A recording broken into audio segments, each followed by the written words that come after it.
नहीं, जंगल छोड़ब नहीं, माय माटी छोड़ब नहीं, लड़ाई छोड़ब नहीं, गांव छोड़ब नहीं, जंगल छोड़ब नहीं, माय माटी छोड़ब नहीं, लड़ाई छोड़ब नहीं।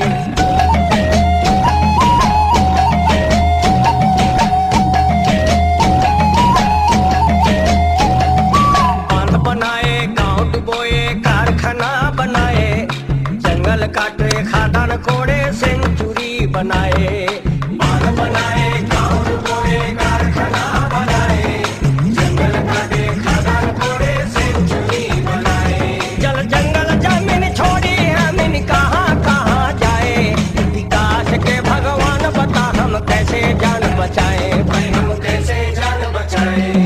गांव छोड़ब नहीं, जंगल छोड़ब नहीं, माय माटी छोड़ब नहीं, लड़ाई छोड़ब नहीं।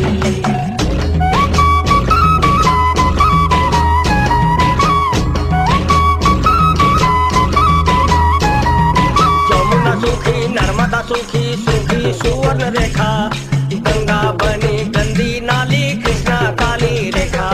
जमुना सूखी, नर्मदा सूखी, सूखी सुवर्ण रेखा, गंगा बनी गंदी नाली, कृष्णा काली रेखा।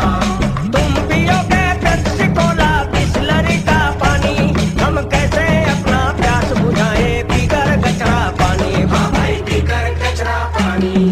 गाँव छोड़ब नहीं, जंगल छोड़ब नहीं, माय माटी छोड़ब नहीं, लड़ाई छोड़ब नहीं।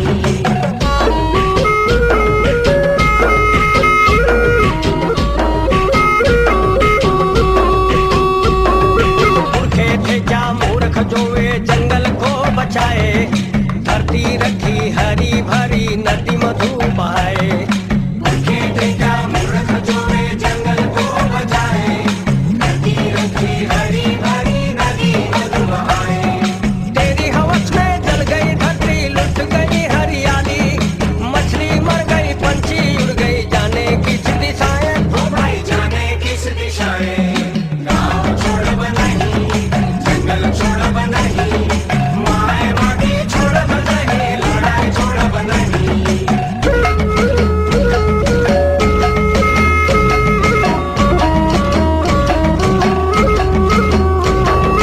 मंत्री बने कंपनी के दलाल, हमसे जमीन छीनी, उनको बचाने लेकर आए साथ में पलटनी।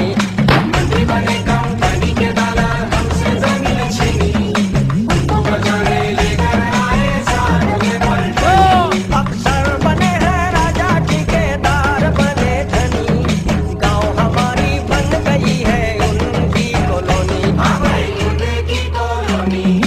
गाँव छोड़ब नहीं, जंगल छोड़ब नहीं, माय माटी छोड़ब नहीं, लड़ाई छोड़ब नहीं।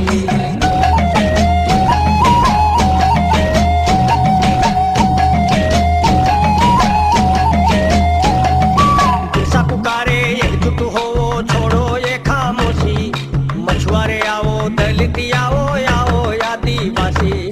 दिशा पुकारे एकजुट हो, छोड़ो ये खामोशी, मछुआरे आओ, दलित आओ, आओ आदिवासी।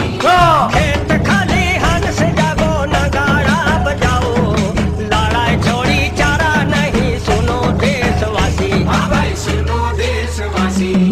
गाँव छोड़ब नहीं, जंगल छोड़ब नहीं, माय माटी छोड़ब नहीं, लड़ाई छोड़ब नहीं। गाँव छोड़ब नहीं, जंगल छोड़ब नहीं, माय माटी छोड़ब नहीं, लड़ाई छोड़ब नहीं।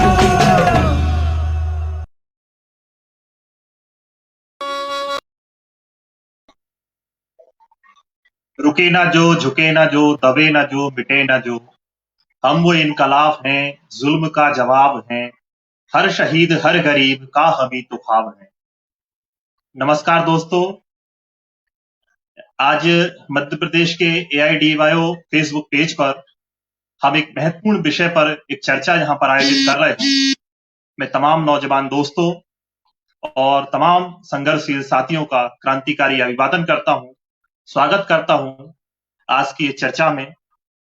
साथियों, सबसे पहले मैं इस देश के आजादी आंदोलन के महान क्रांतिकारी शहीद बिरसा मुंडा को श्रद्धांजलि ज्ञापित करता हूं। यहां पर जिस तरीके से उन्होंने हिंदुस्तान के अंदर एक क्रांति की अलग जगाई थी, जिस तरीके से उन्होंने संघर्ष की मिसाल हमारे नौजवानों के सामने पेश की थी, शहीद बिरसा मुंडा के जीवन से तमाम नौजवान प्रेरित होते रहेंगे। और जब भी दुनिया में शोषण बढ़ेगा, जुल्म होगा, उस टाइम पे बिरसा मुंडा की याद आएगी और हम संघर्ष को तेज करेंगे। साथियों, बिरसा मुंडा के जमाने की अगर हम बात करें तो देखेंगे कि वो जमाना कितना संघर्ष का जमाना था। एक तरफ ब्रिटिश जो कंपनी थी, ईस्ट इंडिया कंपनी, उसका आतंक, अत्याचार लगातार देश में बढ़ रहा था। वहीं पर दूसरी तरफ हम देख रहे थे कि देश में जो सामंत लोग जो हुआ करते थे, जमींदार लोग हुआ करते थे, वो किसानों का निर्मम शोषण कर रहे थे। वो जंगलों पर कब्जा कर रहे थे, वो आदिवासियों को जंगलों से बेदखल कर रहे थे और इस तरीके से मनमाना टैक्स वसूल कर रहे थे। तो इसीलिए हम देखें कि उस जमाने के जो क्रांतिकारी थे, उसका ये दोहरा संघर्ष था। एक तरफ तो अंग्रेजों से लड़ना है, दूसरी तरफ इस सामंतवादी व्यवस्था में जो सामंत लोग थे, जो जुल्म कर रहे थे, अत्याचार कर रहे थे, उसे भी लड़ना। साथियों, शहीद बिरसा मुंडा का जीवन हमें संघर्ष के लिए प्रेरणा देता है, लड़ाई के लिए प्रेरणा देता है और सिखाता है कि जब भी जुल्म होगा, हम उसके खिलाफ में लड़ेंगे। साथियों, आज इस विषय पर चर्चा करने के लिए हमारे बीच में आज जो विस्तार से इस विषय को रखेंगे, सपन घोष, जो प्रिय पार्टी एसोसियाई कम्युनिस्ट पार्टी के केंद्रीय कमेटी सदस्य हैं, साथ में हमारी जन अधिकार सुरक्षा कमेटी के राष्ट्रीय संयोजक हैं। दूसरे हमारे साथी हैं दीपक कुमार जी, जो जन अधिकार सुरक्षा कमेटी के सह संयोजक हैं। हमारे बीच में अनुभवपूर्ण साथी आज हमारे बीच में जुड़े हैं, जो बहुत ही अच्छे ढंग से इस विषय को रखेंगे। साथियों, एआईडीवाईओ पूरे मध्य प्रदेश के अंदर और पूरे देश भर के अंदर बेरोजगारी के सवाल पर आंदोलन संचालित करता रहा है और आप देख रहे हैं कि जिस तरीके से देश में जो बेरोजगारी की हालत है कि लगभग 1.5 से 2 लाख लोगों का रोजगार जा चुका है। और हमने देखा कि अभी कुछ दिन पहले कि रेलवे ने लगभग 1400 से ज्यादा पदों को 14,000 से ज्यादा पदों को खत्म कर दिया। हमारा देश कोरोना महामारी से लड़ रहा है 2 साल से। साथियों, इस महामारी में सरकार की जो भूमिका होना चाहिए था, वो सरकार नहीं निभाई। लोग बिना ऑक्सीजन के, वेंटिलेटर के, दवाइयों के लोग तड़प तड़प कर मर गए। लेकिन सरकार का जो रवैया जिस तरीके से रहा, कोई जिम्मेदार पूर्ण रवैया नहीं रहा। ये काफी दुखद बात है दोस्तों। ऐसी एक स्थिति में नौजवान बेरोजगारी से तंग हाल है। लगातार हम देख रहे हैं कि दूसरी तरफ उनको जो मार पड़ी इस बीमारी की, इससे भी लोग काफी हताहत हुए।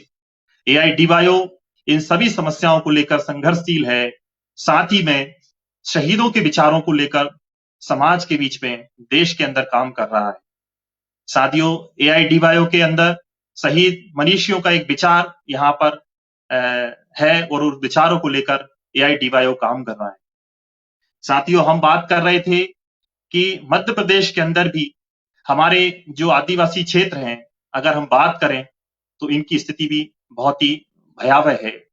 जो संघर्ष बिरसा मुंडा ने छेड़ा था, मुझे लगता है कि वो संघर्ष आज भी अधूरा है। बिरसा मुंडा का जो सपना रहा होगा कि सभी को शिक्षा, सभी को स्वास्थ्य, एक बेहतर जिंदगी, लेकिन हम देख रहे हैं कि आज भी स्थिति उससे भी बद से बदतर है। हम मध्य प्रदेश के कई सारे आदिवासी इलाकों में हमने देखा है कि वहां पे स्कूल नहीं है, वहां पे अस्पताल नहीं है। ये कोरोना महामारी आई तो हमने देखा कि हम बड़वानी, अलीराजपुर, झाबुआ, भावरा, ऐसे कई सारे जो क्षेत्र हैं, जो आदिवासी क्षेत्र हैं, और वहां पर लोग बिना इलाज के मारे गए। गांव में अंदर 80% लोग बीमार हो गए और हम देख रहे थे कि लगातार बुखार फैल रहा है लोगों के अंदर, लेकिन लोग बेबस थे क्योंकि अस्पताल नहीं थी उनके पास। जिला स्तर पर एक अस्पताल है, लेकिन वहां भी डॉक्टर्स नहीं है। नाम मात्र के लिए 1-2 डॉक्टर हैं, लेकिन वहां पे सुविधाएं नहीं है, कोई जांच की मशीनें नहीं है। हमारे बड़वानी जिले के साथियों ने आंदोलन किया इस कोरोना लॉकडाउन के दौरान। वो लोग इकट्ठा होकर कलेक्टेड ऑफिस गए कि हमारे हॉस्पिटल के अंदर आप मशीन लगाइए, जांच की मशीन लगाइए, वहां पर आप सुविधाएं दीजिए, वेंटिलेटर दीजिए, ऑक्सीजन की व्यवस्था करिए। लेकिन हम देख रहे हैं कि सरकार इस ओर कोई कदम नहीं उठाई। साथियों, आज भी हम देखते हैं कि जो आदिवासी अंचल है उसमें कोई रोजगार के कोई साधन नहीं है। हम देख रहे हैं कि एक हमने घटना देखी कि एक गाड़ी के अंदर हमारे आदिवासी क्षेत्र से छोटे छोटे बच्चों को ट्रक में भर के ले जाया जा रहा है और फैक्ट्री में उनको एक तरीके से बधुआ मजदूर के लिए।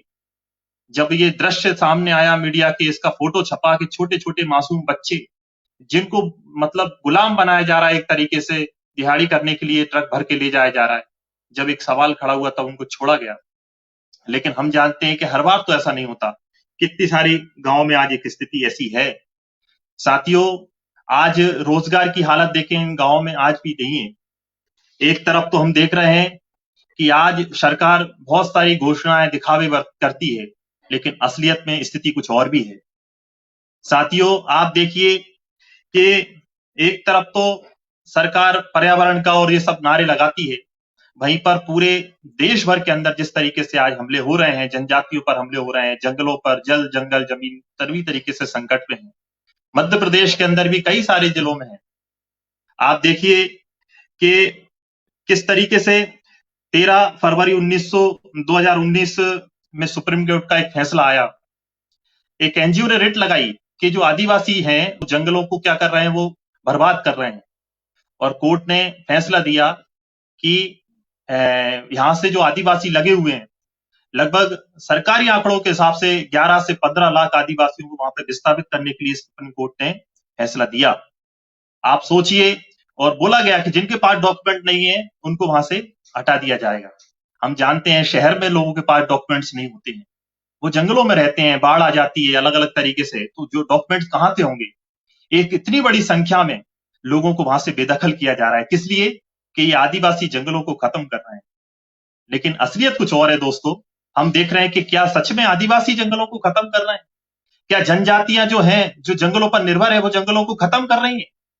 बात ऐसी नहीं है साथियों। आप देखिए, हमारे मध्य प्रदेश के छतरपुर का एक मैं उदाहरण आपके बीच में रखना चाहता हूं कि 2.5 लाख पेड़ काटे जा रहे हैं। कौन काट रहा है? आदिवासी काट रहे हैं। वो पेड़ कंपनियां काटते जा रही हैं। आप सोचिए, एक स्थिति है समाज के अंदर, कंपनियां उनके फायदे के लिए पेड़ काट रही हैं, लेकिन आदिवासी जिन पे जंगलों पर ये निर्भर है, वो अपना जीवन यापन करते हैं, सरकार उनको वो कर रही है। साथियों, दूसरा एक क्षेत्र में यहां पे रखना चाहता हूं कि आज किस तरीके से आदिवासियों को बेदखल किया जा रहा है उनके क्योंकि उनके पास हम देख रहे हैं कि शिक्षा के लिए कोई स्कूल नहीं है। वो मजदूरी पर डिपेंड होते हैं, वो खेती पर डिपेंड है, वो जंगलों पर मछली पालन और अलग अलग चीजों पर डिपेंड होते हैं, क्योंकि हमारे देश में आज तक एजुकेशन वहां तक नहीं पहुंच पाई है। इसी तरीके से हमने देखा है कि इंदौर के पास में मानपुर एक जगह जो है, वहां पर हम लोग गए और हमने देखा कि खुड़तालाब करके एक जगह, वहां पर किस तरीके से टनों से केमिकल को स्टोर किया गया, और जब बारिश हुई तो वो केमिकल बह के नदियों में चला गया। और आप देखते हैं कि अजनार करके एक जो नदी है, उस नदी में वो केमिकल चला गया, और पता चला कि वो आगे बढ़ते बढ़ते कारम करके एक नदी है उसमें मिल जा रहा है, और वो नदी जाके नर्मदा में मिलती है। यानी कि वो सारा का सारा क्षेत्र पूरा, और वहां पे हमने क्या देखा कि जिसमें 25 आज तक 25 गांव जिससे प्रभावित हो चुके हैं। हम जाके देखे साथी वहां पे कि उन लोगों के पास पीने का पानी नहीं है, उनके जानवर मारे जा रहे हैं वहां पर, उनकी खेती बर्बाद हो गई है इस केमिकल के कारण। लेकिन सरकार कोई कदम उठाने को तैयार नहीं है। और जब मंत्री से हमारे मध्य प्रदेश के मंत्री जी वहां पे पहुंचे, तो वहां पे जब लोगों ने बात कही तो मंत्री जी का बयान था कि देखिए, आप लोग क्यों ऐसी जगह में बसे हैं, आप जाके शहर में बसिए। आप सोचिए, ये मध्य प्रदेश सरकार के एक जिम्मेदार मंत्री का बयान था। और ये अगर केमिकल फैल देता है तो पूरे हम देखेंगे पूरा आदिवासी जो लगभग 200 आदिवासी गांव, उनको विस्थापित होना पड़ेगा, उनको वहां से हटना पड़ेगा। वो इस तरीके से फैल रहा है। तो साथियों, आज भी जिस तरीके से जनजातियों पर हमले हो रहे हैं, जिस तरीके से कॉर्पोरेट हाउस जल जंगल जमीन पे अपना कब्जा जमाने के लिए, अपने व्यापार को बनाने के लिए इस तरीके से काम कर रहे हैं। इससे जनजातियां काफी संकट में है दोस्तों। आज देख रहे हैं कि सरकार का जो सुप्रीम कोर्ट का फैसला, उसके करीबन 20 लाख लोग इस तरीके से वो हो जाएंगे। तो साथियों, आज भी हमारा देश, जिसको कहते हैं हम, बड़े तरक्की कर रहा है और हमारे देश के जो मुखिया होते हैं बड़े बड़े बयान भाषण देते हैं, लेकिन जमीनी स्तर पर अगर हम जाएंगे तो स्थिति काफी दुखद है। इसलिए आज हम बिरसा मुंडा के डे को जहां पर मना रहे हैं इस फेसबुक लाइव प्रोग्राम के माध्यम से। साथियों, उन्होंने जो बलिदान दिया, उन्होंने जो कुर्बानी दी, आज भी उसकी हम अगर याद करें तो आज भी एक संघर्ष की जरूरत है।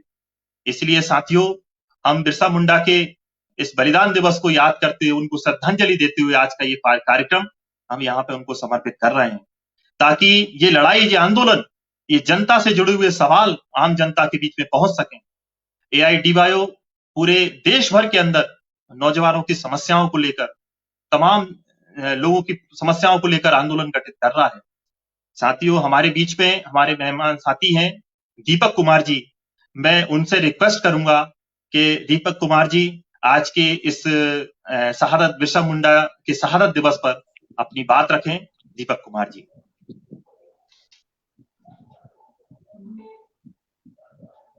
साथी संचालक जी, प्रमोद नामदेव जी, सर्वप्रथम मैं एआईडीवाईओ मध्य प्रदेश कमेटी को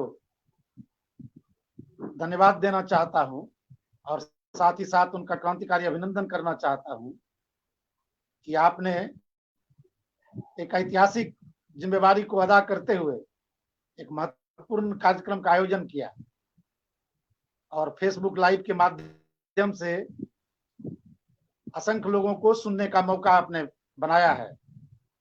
साथ ही बिरसा मुंडा को इसी तरह से, शहीद बिरसा मुंडा को खास करके हिंदी राज्यों में और भी सघन ढंग से ले जाने की जरूरत है, क्योंकि देखिए, मैं चर्चा को शुरू करने के पहले एक दृष्टांत देना चाहता हूं, एक घटना बताना चाहता हूं। 10 तारीख को अपने महिला संगठन की ओर से, ऑल इंडिया महिला सांस्कृतिक संगठन की झारखंड चैप्टर की ओर से शहीद बिरसा मुंडा के शहादत दिवस का आयोजन किया गया था। कार्यक्रम 9 तारीख को, उसमें सिद्धू कानू यूनिवर्सिटी की वाइस चांसलर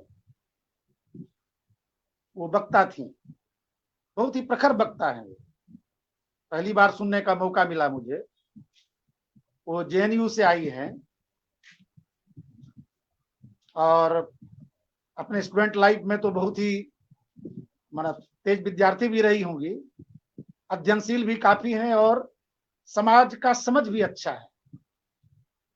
जब हम सुन रहे थे तो देखे, उन्होंने एक प्रश्न उठाया, कई प्रश्न उठाया उन्होंने, परंतु एक महत्वपूर्ण प्रश्न मैं आपके सामने रखना चाह रहा हूं। उन्होंने कहा कि जिस तरह से देश के अंदर भगत सिंह के प्रति, भगत सिंह के नाम को लेकर के सेंसेशन होता है,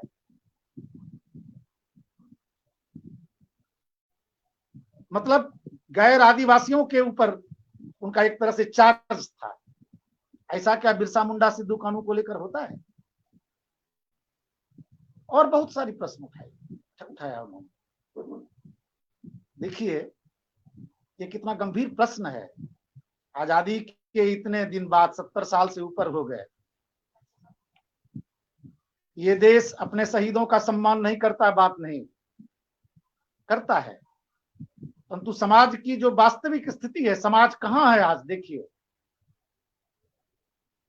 कि इस तरह से जो अंतर गैर आदिवासियों के बीच से जो शहीद हुए, उनके कहने का मतलब यही था, उनके प्रति जितना इमोशन है हमारे अंदर, गैर आदिवासियों के अंदर, वैसा आदिवासी शहीदों के प्रति, शहीद तो सबके होते हैं, बिरसा मुंडा हो, सिद्धू कानू हो, तिलका मांझी हो, ये पूरे देश के लिए लड़े, पूरे समाज के लिए लड़े, वो सिर्फ आदिवासियों के लिए लड़े नहीं, सभी के लिए लड़े। भगत सिंह भी लड़े, सबके लिए लड़े, नेताजी सुभाष बोस लड़े, सबके लिए लड़े, खुदीराम बोस लड़े, चंद्रशेखर आजाद लड़े, सभी लोग सबके लिए लड़े, परंतु समाज किस तरह से समाज के अंदर चिंतन काम कर रहा है ये मैं कह रहा हूं। इसलिए मैं फिर से आपका क्रांतिकारी अभिनंदन करना चाहता हूं कि आपने जो आयोजन किया है, ये जानकारी जब ऐसे लोगों को मिलेगा, खास करके आदिवासी इंटेलेक्चुअल्स जो हैं, जब वो उन्हें ये आवाज मिलेगा, जानकारी मिलेगी, तो उनके अंदर और भरोसा पैदा होगा। हमारा ऑल इंडिया जन अधिकार सुरक्षा कमेटी, ये जो गैप है समाज के अंदर, खास करके आदिवासियों और गैर आदिवासियों के बीच में, इसको पाटने का गंभीर कोशिश कर रहा है पूरे देश के अंदर।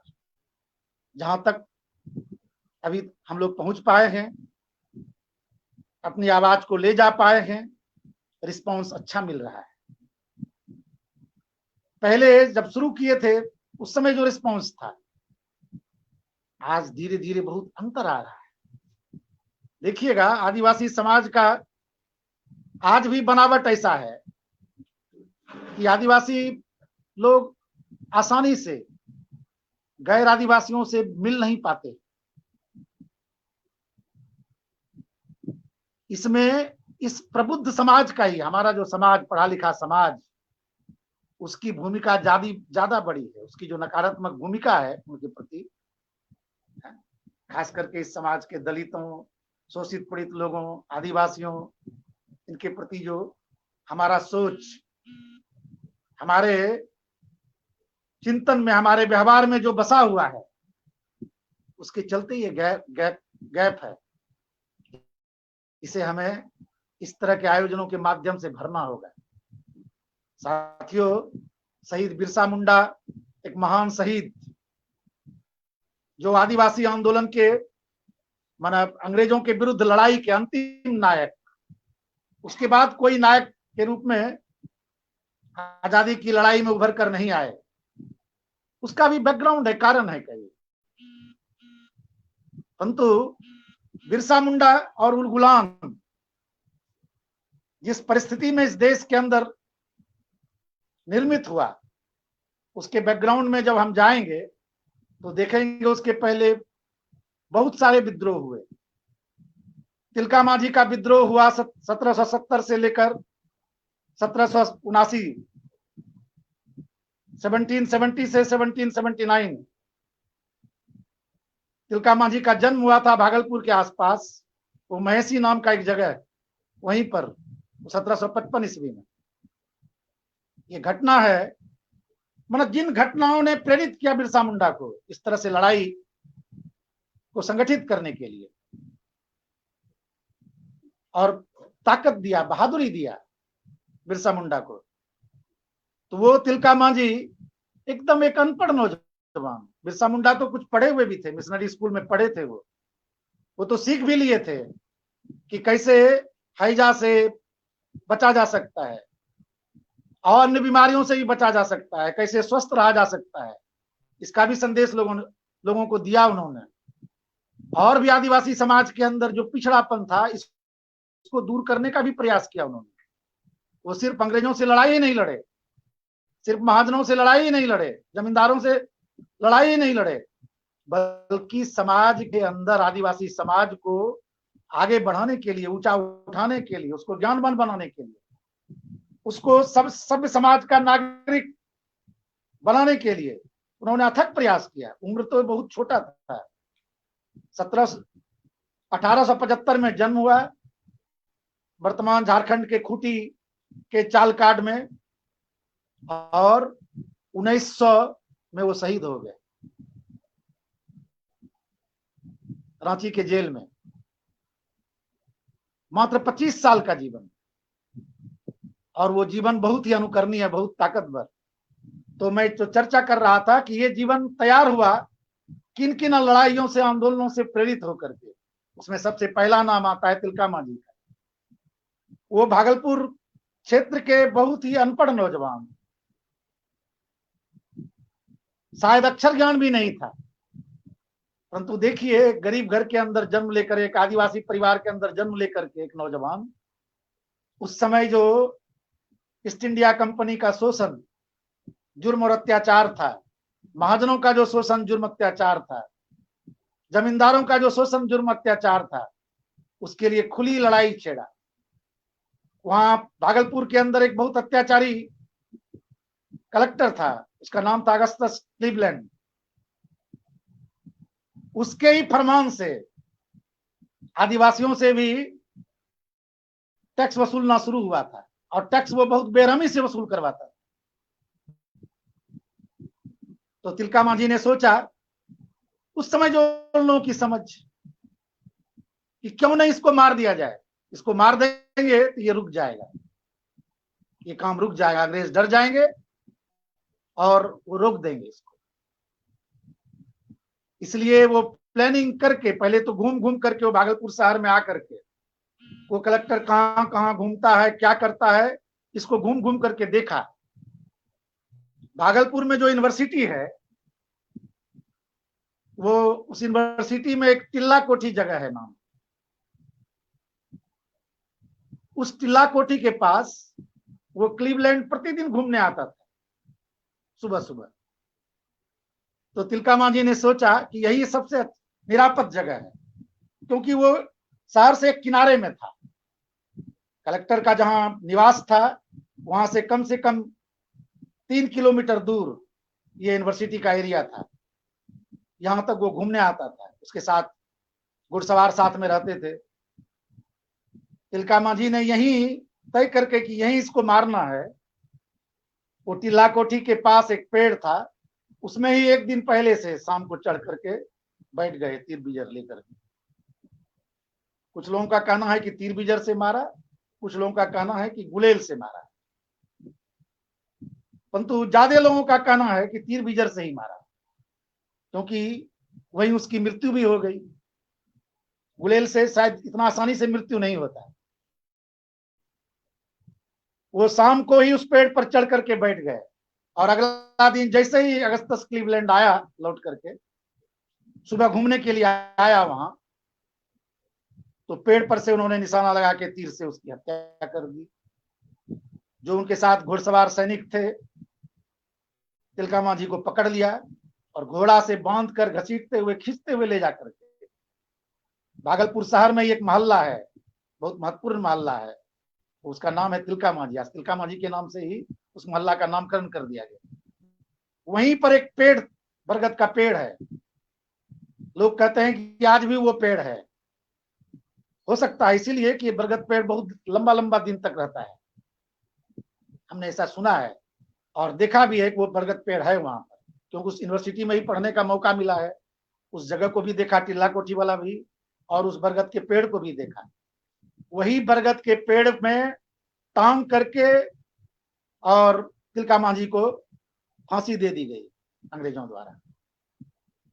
भागलपुर के लोगों ने, देखिए, उस जगह कोई आदिवासी पॉपुलेशन नहीं है, एक आध दो चार घर मिल सकता है जो नौकरी के नाम पर आए हों।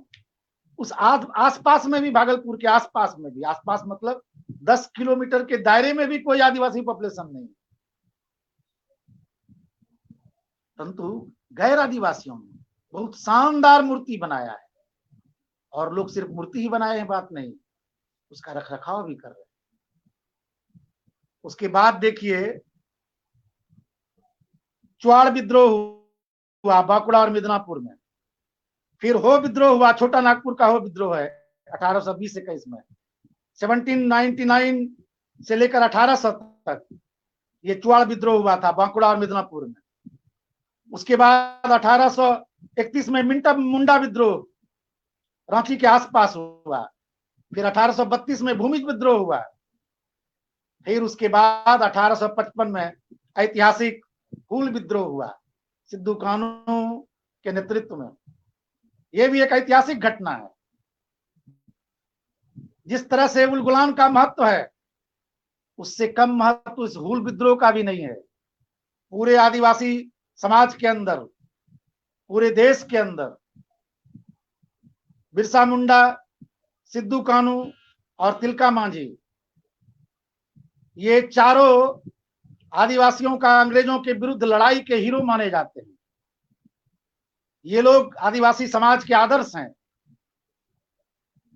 इनको श्रद्धा दे करके ही, इनके जीवन से सीख लेकर के और इनको श्रद्धा देते हुए हम जितना कार्यक्रम आयोजित करेंगे, जितना संघर्ष आदिवासी पीपुल को जोड़ करके करेंगे, उतना ज्यादा आदिवासियों को हम प्रभावित कर पाएंगे।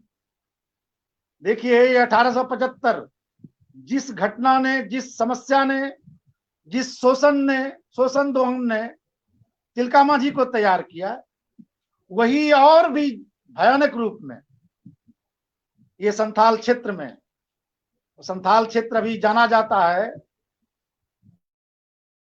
ये झारखंड के 6 जिला को लेकर के, उसमें आता है जामताड़ा से शुरू करके बंगाल के ठीक बगल से जामताड़ा है, जामताड़ा, देवघर, दुमका, पाकुड़, साहेबगंज और गोड्डा, ये 6 जिला संथाल परगना के अंदर आता है। तो संथाल परगना के अंदर अंग्रेजों का धीरे धीरे अंग्रेजों ने अपना ग्रीप बढ़ाने का कोशिश किया। एक नया क्षेत्र भी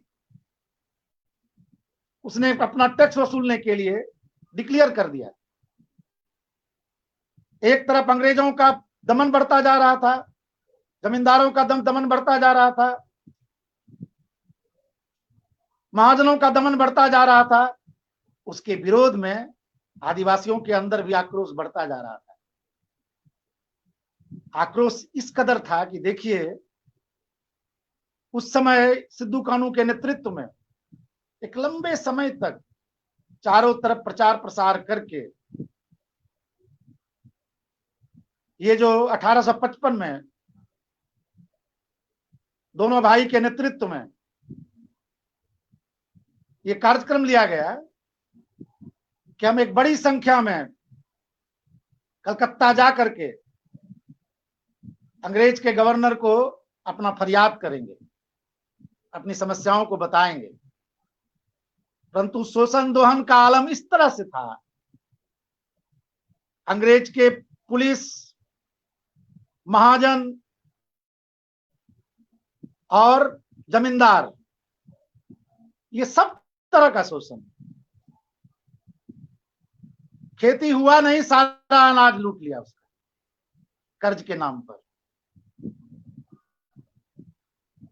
जीवन भर पीढ़ी दर पीढ़ी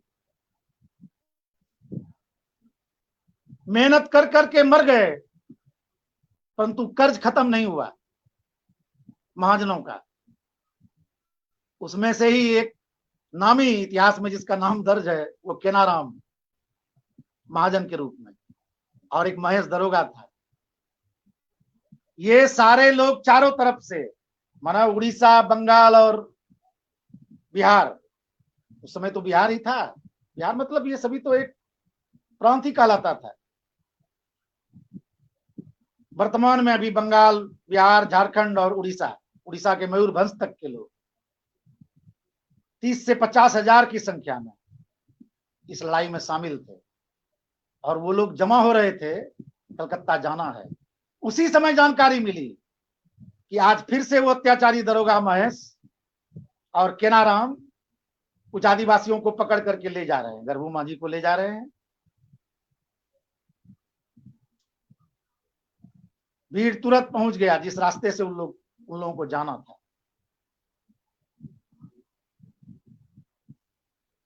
और देखा कि वो लोग आ रहे हैं उधर से कुछ आदिवासियों को पकड़कर। इन लोगों ने कहा उन लोगों को छोड़ देने के लिए, परंतु पहले से जो उन लोगों की आदत थी, इस भीड़ और इन लोगों के अंदर जो गुस्सा था, उसका आंख देख करके भी वो लोग समझ नहीं पाया इन लोगों के अंदर बहुत आक्रोश है। उल्टा दरोगा ने कहा कि तुम हमारा रास्ता क्यों तो रोक रहे हो, तुम्हारी ये हिमाकत कैसे हुई। तो भीड़ से जवाब दिया कि ये हमारे नेता हैं सिद्धू और कानू, और यहां हमारा अपना शासन है, ये जो कहेंगे वही होगा। दरोगा उतर गया घोड़ा से और अपने पुलिस को हुक्म दे दिया उसको अरेस्ट कर लो। दोनों भाई। इतना कहना था कि भीड़ पूरी तरह से उन्मत्त होकर उन लोगों पर टूट पड़ा। सबसे पहले तो उन लोगों को खींच के छुड़ा लिया, और वही गरबू मांझी जिसको पकड़ करके ले जा रहा था केनाराम, सबसे पहले उसने कुल्हाड़ी लेकर केनाराम को मार दिया। उसके बाद फिर महेश दरोगा को भी उसी कुल्हाड़ी से काट दिया। बाकी पुलिस वाले भाग गए। सभी लोगों को तब तो जाना था कलकत्ता, परंतु बीच में ही ये शोषण जुल्म के खिलाफ लड़ाई शुरू हो गई। इस आसपास के बहुत सारे बंगाल के बीरभूम तक चला गया ये लड़ाई। बीरभूम को भी कई दिनों तक अपने कब्जे में रखा था। जितना नीलहे साहब की कोठियां थी, जिसमें बहुत सारे बंदी बंद थे, पाकुड़ के जमींदार का जो दरबार था, वो सभी जगह से इन लोगों ने जितने कैदी थे, चाहे आदिवासी हो गैर आदिवासी हो, सभी को मुक्त करा दिया। इस लड़ाई में सिर्फ आदिवासी ही नहीं थे। जिन लोगों ने भी ये सभी आंदोलन का इतिहास लिखा, उसमें जिक्र किया है उस क्षेत्र के, मतलब इतिहास में जिक्र है वो साहूकार, तेली, ग्वाला, कर्मकार, ये तीर बनाने वाला लोग, सब बड़ई, सभी लोग इनके साथ लड़ाई में प्रत्यक्ष तौर पर भी थे। और सबसे ज्यादा, चूंकि वो लोग जंगल पहाड़ में पर नहीं रहते थे, वो पहले जंगल के शुरुआती क्षेत्र में वो लोग रहते थे, तो वो लोग इन आदिवासी नेताओं को इसकी सूचना देते, आंदोलनकारियों को इसकी, पुलिस की सूचना पहुंचा देते, और कई जगह प्रत्यक्ष ढंग से लड़े भी हैं। खास करके जब प्यालपुर की लड़ाई थी, ये भागलपुर जिला में भी वर्तमान में पीरपैती के पास प्यालपुर जगह नाम है, जिसमें अंग्रेजों को परास्त होना पड़ा था प्यालपुर की लड़ाई में। क्योंकि बाद में फिर अंग्रेज बहुत फौजी ताकत लेकर चले आए, जिसके चलते इन लोगों को पीछे हटना पड़ा, क्योंकि वो तो परंपरागत हथियार से लड़ रहे थे, तीर बीजर टांगी, इससे तलवार, परंतु अंग्रेजों के पास था राइफल, तोप, सब कुछ। कितना देर टिक सकते थे? जितना दूर तक लड़ाई ये लोग लड़े, वो हौसला के बल पर, और पूरी लड़ाई में ईमानदारी थी। इतिहास में देखिए जिक्र है कि जहां भी लोगों ने संघर्ष किया, हमला किया, जमींदारों के घर में, महाजनों के घर में, अंग्रेज ऑफिसर के घर में, कहीं भी महिलाओं के ऊपर इन लोगों ने हाथ नहीं उठाया, किसी भी महिला के को नुकसान नहीं पहुंचाया, बच्चों को नुकसान नहीं पहुंचाया। दूसरा, अंग्रेज इतिहासकार ने कहा कि ये लोग कितने ईमानदार थे और नैतिकवान थे। देखिए, इन लोगों को जानकारी थी, जहर की जानकारी हो गई थी इन लोगों, जंगल में ऐसा जहर है जिसको तीर में लगा दिया जाए, और कभी कभी वो लोग इस्तेमाल भी करते थे जंगली जानवर के खिलाफ। ये लोग चाहते तो अंग्रेजी फौज के खिलाफ ये कर सकते थे, तब उसमें बहुत अंग्रेज सैनिक मारा जाता, परंतु इन लोगों ने नहीं किया। परंतु अंग्रेजों ने उल्टा किया। देखिए, अंग्रेजों ने धुरतई से उसको, उन लोगों को उतारा, क्योंकि ये सारे आदिवासी लड़ाके जंगल में, पहाड़ में, ऊपर में रहते थे, पहाड़ के ऊपर ना, तो वो लोग तो ऊपर से तीर बरसाते थे। प्यालपुर में अंग्रेजों की उतनी बड़ी सेना एम्ब्रोज के नेतृत्व में रहने के बावजूद भी वो क्यों उसकी हार हुई? इसीलिए कि ये सारे आदिवासी आंदोलनकारी लड़ाके ये पहाड़ के ऊपर थे, वो पेड़ के ऊपर से तीर चलाते थे, ये लोग देख नहीं पाते थे, ये लोग नीचे होते थे। तब तक ये लोग उनसे जीत नहीं पाए, जब तक कि इन लोगों ने ये दे करके, छल करके उन लोगों को पहाड़ के ऊपर से नीचे उतारा नहीं। और छल क्या किया कि राइफल में सिर्फ आवाज करने वाला गोली, नकली गोली, वो भर के आवाज करना शुरू किया। वो गोली उन लोगों के पास जाता नहीं था, वो सिर्फ आवाज होता था। तो इन सारे लोगों को, सारे आदिवासी लड़ाकों को लगा कि ये एक जरूर कोई अदृश्य शक्ति हम लोगों के लड़ाई के साथ आ गया है, इसीलिए ये गोली चला भी रहे हैं तो हमें गोली नहीं लग रही। तब इन लोगों ने धीरे धीरे उतरना शुरू कर दिया ऊपर से, माना इन लोगों का उत्साह बढ़ गया है कि चलो अब हम ही लोग खदेड़ के मारते हैं। इसके लिए वो लोग नीचे उतर गए। जब तक पूरी तरह से अंग्रेज सैनिकों ने उन्हें मैदान में नहीं उतार लिया, ये भगनाडी के मैदान में, उस मैदान में भी जाने का मौका मिला है। पिछले कई साल से लगातार, सिर्फ पिछले साल हम लोग नहीं जा सके कोरोना के चलते, नहीं तो हम लोग जाते हैं और अपने महान शिक्षक, महान स्वतंत्रता सेनानी कॉमरेड शिवदास घोष के पुस्तकों को वहां, और साथ साथ झारखंड राज्य कमेटी की तरफ से और हमारे जन अधिकार की तरफ से, अभी तो वैसा बहुत लिटरेचर नहीं हो सका है, कुछ कुछ जो अपना पंपलेट वगैरह रहता है उसको लगातार हम लोग वहां बांटते हैं और अपने लिटरेचर को वहां सेल करते हैं।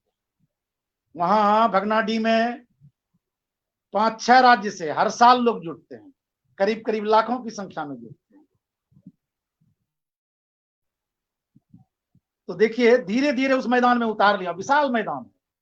आप भी जाएंगे जब मौका मिलेगा तो देखेंगे आप, तो कई किलोमीटर लंबा चौड़ा मैदान है वो, जिस मैदान के किनारे में स्मारक बना हुआ है।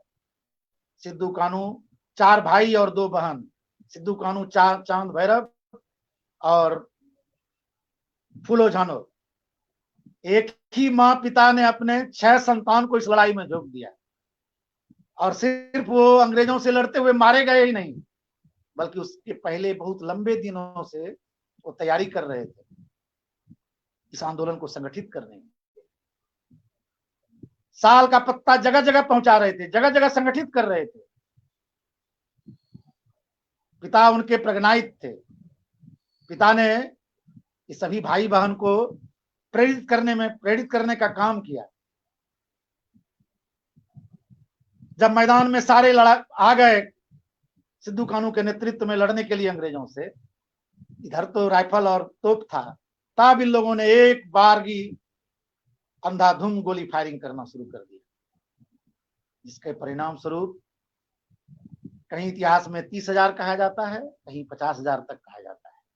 इतने सारे आदिवासी संघर्ष करने वाले साथी उस आंदोलन में मारे गए। इतिहासकारों का मानना है कि इतना ज्यादा लोग किसी आंदोलन में नहीं मारा गया आजादी की लड़ाई में। खुद अंग्रेज इतिहासकार ने कहा कि ये सचमुच में आदिवासियों के साथ लड़ाई नहीं थी, संघर्ष नहीं था, ये जनहत्या था। सही मायने में भोले भाले आदिवासी जो अपने एक तरफ परंपरागत हथियार था, और ये छली अंग्रेज उसने मैदान में उतार करके, जब तक वो अपने जगह पर लड़ रहे थे तब तक उनसे वो जीत नहीं पाए, परंतु मैदान में उतार करके और छल से उनको मार दिया। ये है हूल विद्रोह का एक संक्षिप्त इतिहास। उसके बाद आता है ये उलगुलान आंदोलन के महानायक बिरसा मुंडा के नेतृत्व में ये रांची खूंटी के आसपास की लड़ाई। सेम ये वही अत्याचार ईस्ट इंडिया कंपनी और अंग्रेज, उसके बाद जमींदार और महाजन, उसके इस शोषण के चलते मुंडाओं के अंदर बहुत पहले से ही विद्रोह चल रहा था। परंतु बिरसा मुंडा के पहले वो लोग, जितने मुंडा विद्रोह उसके जो अगवा लोग थे, उन लोगों ने अपना मांग पत्र देने में ही वो लोग विश्वास रखते थे, अंग्रेजों के साथ आरजू मिन्नत कर रहे थे, मांग दे रहे थे। खुद बिरसा मुंडा जब मिशन स्कूल में पढ़ने चले गए थे चाईबासा में, उस स्कूल में भी मुझे जाने का मौका मिला है, मैंने देखा है, उस हॉस्टल को भी देखा है, वो हॉस्टल है आज भी है जिसमें बिरसा मुंडा रहते थे।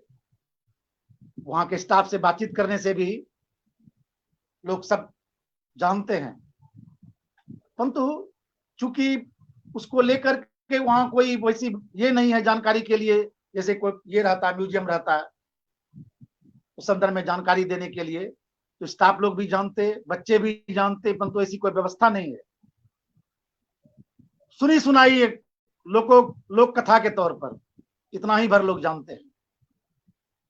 तो चूंकि बिरसा मुंडा कुछ पढ़ लिख लिए थे, कुछ अंग्रेजी का ज्ञान भी हो गया था, तो उस परिस्थिति को लेकर के अपने स्कूल जीवन से ही उन्होंने प्रयास शुरू कर दिया था। उस समय जो वहां फादर थे, दोनों ही चर्च के, दोनों के फादर के पास गए थे, परंतु बिरसा मुंडा ने देखा कि ये जो फादर है मिशनरी का और अंग्रेज ऑफिसर, दोनों में कोई अंतर नहीं है, ये लोग एक ही जैसा व्यवहार करते हैं। जब बिरसा मुंडा ने कहा कि हम लोगों का जो जमीन है खुटकट्टी का जमीन, मतलब खुटकट्टी उसको कहते हैं जो जंगल काट करके जिस जमीन को खेती के लायक बनाया गया।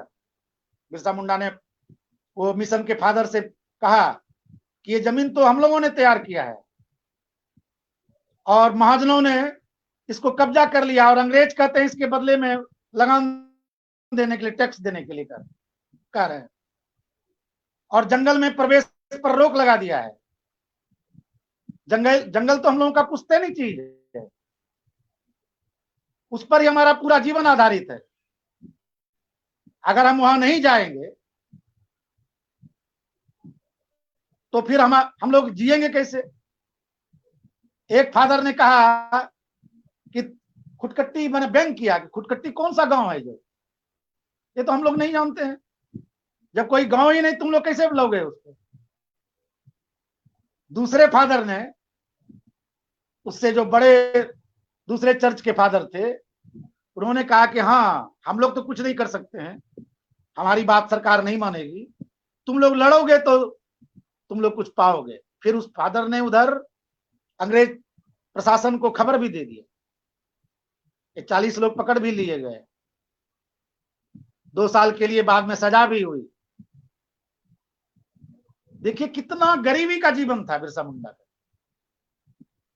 कि ये जो चाल काट में उनका घर था, वो घर भी एक संबंधी ने किसी तरह से दे दिया था। इनके माँ पिता के अपने जमीन को भी कब्जा कर लिया था महाजनों ने। अपना रहने का धरती पर कोई जगह नहीं था, एक संबंधी के रहमो करम पर एक छोटा सा घर बना हुआ था। इसलिए पिता नहीं चाहते थे कि बिरसा मुंडा आगे पढ़ाई करे, बल्कि वो एक गाय खरीद कर ला देते हैं, इसको लेकर चराइए, इससे ही जीवन आगे बढ़ेगा। परंतु बिरसा मुंडा चाहते थे पढ़ना। देखिए बचपन में क्या ये था, क्या गरीबी थी, कि बचपन में एक मात्र आकांक्षा यही थी, जब हम पढ़ लिख लेंगे तो हाट जा करके एक टोकरी चावल लाएंगे और ढेर सारा नमक लाएंगे, उससे पूरे परिवार का भरपेट चावल और नमक का खाना होगा। क्या गरीबी थी देखिए, कि भरपेट चावल दोनों शाम किसी आदिवासी परिवार को नहीं मिलता, नमक भी नहीं मिलता। आखिर खाते थे क्या ये लोग? खाते थे, जंगल में एक तरह का घास होता था, उसका ही दाना निकाल करके उससे घाटो बनाते थे। घाटो मतलब वो दाना को पानी में दे करके, और अगर नमक है तो नमक डाल दीजिए, जो है डालने की स्थिति, नमक को छोड़ करके उस समय तो और कुछ नहीं, ये डाल करके उसी को एकदम गीला, हाँ, थाली में निकाल करके बस वो जब सिद्ध हो गया तो उसको खाइए, वही उसी को घाटो कहा जाता है। इधर झारखंड में, बिहार में घाटो लोग कहते हैं, और आदिवासी जहां जहां हैं, इस एरिया के मैं समझता हूँ, वो उड़ीसा में, बंगाल में, वो लोग इसको जानते होंगे। वही साग, ये घास के ये से बना करके उसको खाते थे। बचपन में यही तमन्ना थी बिरसा मुंडा की, परंतु ज्यों ज्यों समाज की परिस्थिति को देखा, परिस्थिति उनको मैच्योर करते गया, विचार तो उस तरह से था नहीं समाज में मौजूद, तो सुना लोगों से कि फलाना जमींदार का जो मुंशी है वो बहुत ही ये है, माना बड़ा धार्मिक आदमी है, उससे सलाह लेने से और उसके रास्ते पर चलने से ये सारा दुख दूर हो जा सकता है। तो सम पांडे नाम से थे एक जमींदार के मैनेजर, उनके शरण में ही चले गए। वो पांडे जी ने सिखा दिया कि जनेऊ धारण कीजिए, रामायण महाभारत पढ़िए, वो भी करने लगे वे सब। किस लिए? समाज की मुक्ति के लिए। इस गरीबी, संपूर्ण समाज से गरीबी को खत्म करने के लिए। वो रामायण महाभारत भी पढ़ने लगे, तुलसी में पानी भी डाल देने लगे, जनेऊ भी धारण कर लिए। परंतु उन्होंने देखा कि इससे मुक्ति नहीं मिलेगी, इसलिए कुछ दिन बाद ही इन सब चीजों को छोड़ दिया उन्होंने। वहीं जब जमींदार के यहां ही थे तो एक मुंडा सरदार ने आकर कहा उनको कि तुम यहां क्या कर रहे हो बैठ करके, तुम्हारे माँ पिता तो वहां भूख से मर रहे हैं, चलो घर, चलकर कुछ करो। बिरसा मुंडा उसी समय वहां से निकलकर चले गए। अपने कुछ साथियों को बुला करके उन्होंने कहा एक मीटिंग करना है। बुलाया मीटिंग उन्होंने, और मीटिंग करके कहा, सभी को समझाया कि बिना सीधी लड़ाई के कोई अधिकार नहीं मिलेगा। हम लोग अपने जीवन की रक्षा नहीं कर सकते, इसलिए अब सीधी लड़ाई लड़ना पड़ेगा। कोई मांग पत्र देने से कोई फायदा नहीं है, और इस लड़ाई को जो लोग लड़ना चाहते हैं उनको जान भी देने के लिए तैयार रहना पड़ेगा। इसलिए आप अगर तैयार हैं, पूरी तैयारी के साथ, हरवे हथियार के साथ जमा होइए। और इस आंदोलन का, लड़ाई का केंद्र ये चालकाड नहीं होगा, बल्कि डोमबारी होगा। डोमबारी एक ऐसा जगह था उसी खूंटी अंचल में ही, एकदम सुदूर अंदर पहाड़ में, वो चारों तरफ पहाड़ से और बड़े बड़े जलाशय से, बड़े बड़े तालाब से वो चारों तरफ का एरिया घिरा हुआ था। एक ही रास्ता था उसमें। सिर्फ यही नहीं, उस डोमबारी के अंदर बहुत ही बड़े बड़े जंगली जानवर थे जो खूंखार थे, और विषैले सांप भी थे। बिरसा मुंडा का मानना था कि डर से अंग्रेज वहां नहीं आएंगे, और अगर वो आना भी चाहेगा तो एक रास्ता है सिर्फ, अगर उस रास्ते को भी पत्थर देकर बंद कर दिया जाएगा तो बंद हो जाएगा, वो नहीं आ सकेगा। ये बिरसा मुंडा का मानना था और उनके सरदारों का मानना था। इसलिए उन्होंने घोषणा भी कर दिया और कह दिया, उन्होंने लोगों को विश्वास दिलाया कि हम आपको ठगेंगे नहीं, कोई झूठ नहीं बोलेंगे, आप लोगों को भी झूठ नहीं बोलना है, एकदम नहीं। लोगों को काफी विश्वास था, क्यों कि पहले बहुत लोग मर जाते थे हैजा से और भी दूसरी बीमारियों से, परंतु मिशन में पढ़ाई करने के चलते ये जो स्वास्थ्य संबंधी भी ज्ञान जो उनको मिला था, उन्होंने बताया था आम लोगों को कि गर्म पानी में नमक देकर के जिसको भी हो जाए हैजा और भी दूसरी बीमारी, उसको पिलाना है, नीम का पत्ता पीस के पिलाना है, बहता हुआ नदी का पानी पीना है, जो जिनको हैजा हो जाए वो मर जाए तो उसका कपड़ा नहीं पहनना है, रोगी के कपड़ा को कुआं पर नहीं धोना है। ये सब चीज सिखाया था। ये सिखाने के चलते लोगों की मृत्यु कम हुई।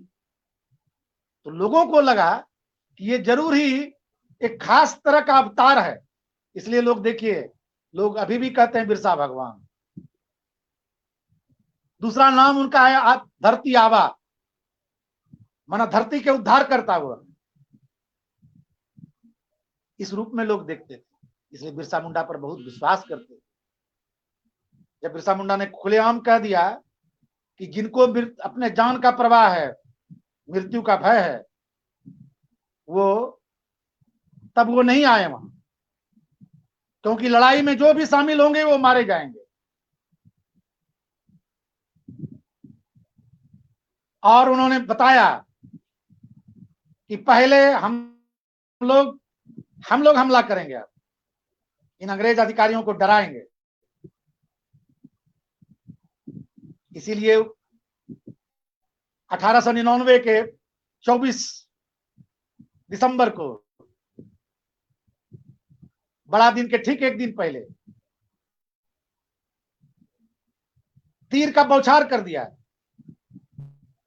सभी ब्रिटिश कार्यालयों में, अफसरों के घरों में। अफसर लोग जरूर डरे, परंतु उसके बाद जो उन लोगों ने हमला किया, वो डोमबारी को भी चारों तरफ से घेर लिया। उसके पहले वो गया मुंडा के घर को घेरा था, वहां के डीसी के नेतृत्व में, बड़े फौज को लेकर। गया मुंडा इनके सेकंड हैंड थे। बहुत कोशिश किया डीसी ने आत्मसमर्पण कराने के लिए, परंतु गया मुंडा पत्नी सहित, पूरे परिवार के लोग सहित किसी ने भी आत्मसमर्पण नहीं किया। यद्यपि डीसी ने रिवॉल्वर से गोली भी मार दिया गया मुंडा को, गोली से वो घायल भी हुए, फिर भी गिरे नहीं। खाली हाथ से ही टांगी फेंक करके लड़ना शुरू कर दिया डीसी से, और पत्नी ने डीसी के ऊपर टांगी चला दिया। तब तक पुलिस ने राइफल के बैनेट में जो लगा हुआ पहले रहता था, आज भी पुराने राइफल में लगा हुआ रहता है, वो छुरा, उससे भोंक भोंक करके मार दिया और दूर के लोगों को गोली चला के मार दिया। बाद में फिर डोमबारी पर चढ़ाई किया। कुछ लोग कहते हैं कि 700 लोग मारे गए, कुछ लोग कहते हैं कि 400 लोग मारे गए। शुरुआत में जो पुलिस थे, पुलिस के लोग, वो गोली नहीं चला रहे थे, क्योंकि महिलाएं बच्चों को लेकर शरीर में बांध करके वो लड़ रही थी। कोई भी पीछे नहीं हट रहे थे। सिपाहियों ने कहा पदाधिकारियों को, कैसे मारेंगे, महिलाओं के पास बच्चे हैं। फिर भी ऑफिसर ने कहा कि नहीं, एकदम शूट करो, मार दो। पुलिस को करना पड़ा, मारा। जो लोग अगले ये के लिए, हमला के लिए, क्योंकि वहां तो वो लोग गुफा के अंदर रह रहे थे, बिरसा मुंडा का आह्वान ही था, सभी लोग चावल, नमक, हथियार सब कुछ लेकर लंबी लड़ाई के लिए जुट कर आएंगे। तो वो लोग तो वहां गुफा में रह रहे थे, जिन्हें बाद में हमला करने के लिए गुफा से निकल करके आकर के लड़ना था, उन लोगों को भी बैनेट के छुरा से भोंक भोंक करके गुफा में मार दिया गया। बिरसा मुंडा वहां उनके साथियों ने उन्हें हटा दिया, हट गए। अंग्रेज पूरे मुस्तैदी से उनके खोज में लग गया। बिरसा मुंडा को पकड़वाने के लिए उस समय 500 रुपया, जो बिरसा मुंडा के संदर्भ में जानकारी देगा उसको 500 रुपया मिलेगा, और भी उनके 5 साथियों के ऊपर कम से कम 100 रुपया का इनाम घोषित कर दिया, जो इतिहास में अभी तक ये है कि एक जमींदार ने उस इनाम के लोभ में अपने लोगों के द्वारा सोते हुए अवस्था में बिरसा मुंडा को पकड़ करके पुलिस को सौंप दिया। प्रमोद जी, समय ये हो रहा है क्या? प्रमोद जी जी दादा। समय हाँ अच्छा ठीक है, जी दादा, हमारे दादा हैं। इस तरह से बिरसा मुंडा को पकड़ करके जेल में डाल दिया गया। अंग्रेज, ये इतिहास में चर्चा है और ये सत्य भी घटना है, अंग्रेजों ने स्लो पॉइजन दे करके जेल में उनकी हत्या कर दी। ये किया था अंग्रेजों ने बहुत सारे लोगों के साथ, जिसका ट्रायल के माध्यम से जिसको फांसी पर नहीं चढ़ा सकते थे, उसको स्लो पॉइजन दे करके उसकी हत्या करा देते। देखिए, बिरसा मुंडा ने कहा कि मैं तुम्हें अपने शब्द दिए जा रहा हूं, उसे फेंक मत देना, अपने घर के आंगन में उसे सजो कर रखना, मेरा कहा कभी नहीं मरेगा, उल गुलान, और ये शब्द मिटाए न जा सकेंगे, ये बढ़ते जाएंगे, बरसात में बढ़ने वाले घास की तरह बढ़ेंगे, उलगुलान जारी है। फिर कहते हैं बिरसा मुंडा, मैं केवल दे नहीं, मैं जंगल का पुश्तैनी दावेदार हूं, पुश्ते और उनके दावे मरते नहीं, मैं भी मर नहीं सकता, हमें कोई भी जंगलों से बेदखल नहीं कर सकता, उलगुलान उलगुलान उलगुलान। बिरसा मुंडा, ये उलगुलान बिरसा मुंडा के आंदोलन के साथ ही समाप्त नहीं हो गया। उलगुलान की प्रासंगिकता आज भी मौजूद है। जिस तरह से भगत सिंह के इनकलाब जिंदाबाद का, नेताजी सुभाष बोस के दिल्ली चलो का नारा प्रासंगिक है, ठीक उसी ढंग से दिल्ली चलो मतलब क्या, इस सत्ता को बदल डालो और उसकी जगह पर शोषणहीन समाज की रचना, शोषणहीन समाज की स्थापना करो, जहां व्यक्ति द्वारा व्यक्ति का शोषण न हो, हर लोगों को समान रूप से विकास करने का मौका मिले। ये चाहते थे तमाम आदिवासी के चारों नेता। साथ ही साथ उसके बाद जो आजादी की लड़ाई में जितने महान क्रांतिकारी लोग हुए, ये खास करके गैर समझौतावादी धारा के सारे महान क्रांतिकारी, ये सपना तो अधूरा रह गया है।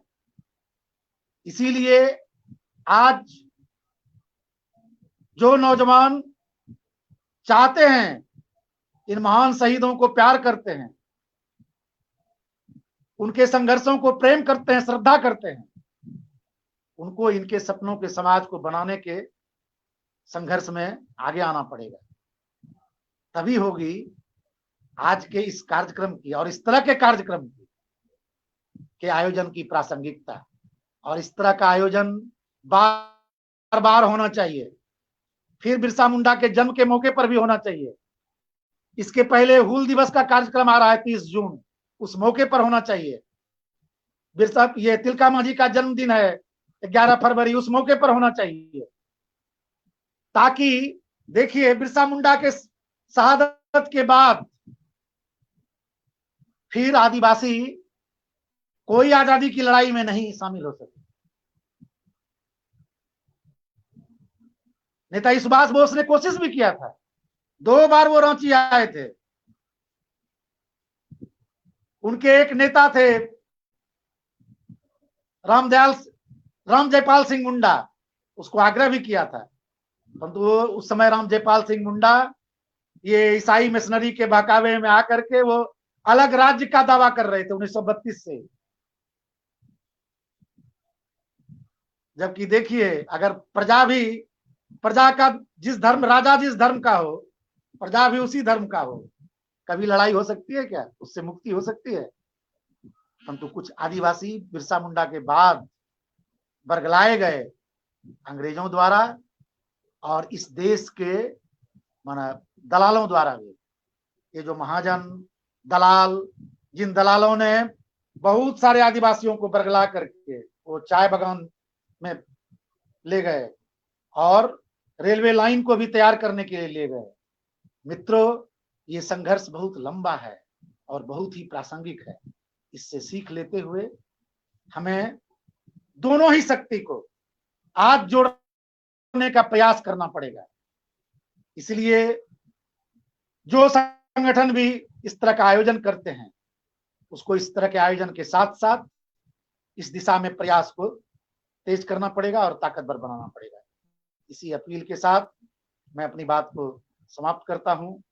इनकलाब जिंदाबाद, अमर शहीद बिरसा मुंडा जिंदाबाद, All India Democratic Youth Organisation जिंदाबाद। थैंक यू दीपक कुमार जी, बहुत ही अच्छे ढंग से जो एक